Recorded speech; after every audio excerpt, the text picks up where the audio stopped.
It's all about the numbers in China in the week ahead, with a flurry of data culminating in third-quarter economic growth figures on Friday.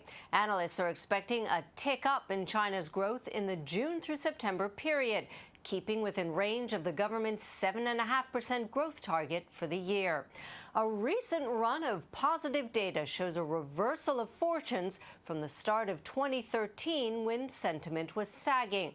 Back then, China's manufacturing sector was suffering from a slump on weak orders from overseas. Now things are looking brighter, with industrial production and purchasing manager surveys picking up steam. Jonathan Garner of Morgan Stanley. We've consistently been overweight MSCI China, in fact, since the tail end of the crisis at the end of 2008. And yet it is true that amongst dedicated long-only managers, China is a structural underweight, whereas markets in ASEAN and South Asia are overweights.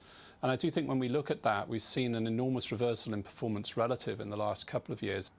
China's economic data will provide a lead into earnings season, which kicks off toward the end of the month. Consumer companies will be among the ones to watch to see if a recovery in manufacturing is translating into bigger spending.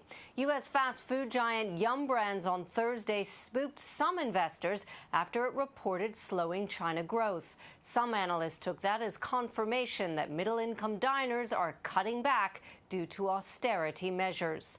But e-commerce companies such as Tencent have been soaring as China goes on an online buying spree.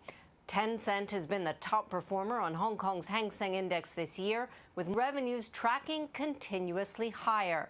If China's economy continues to show signs of light, it could end the year looking brighter than many of its counterparts, especially if the country's consumers part with more of their cash, shoring up government hopes to transform China from export to consumption-driven economy.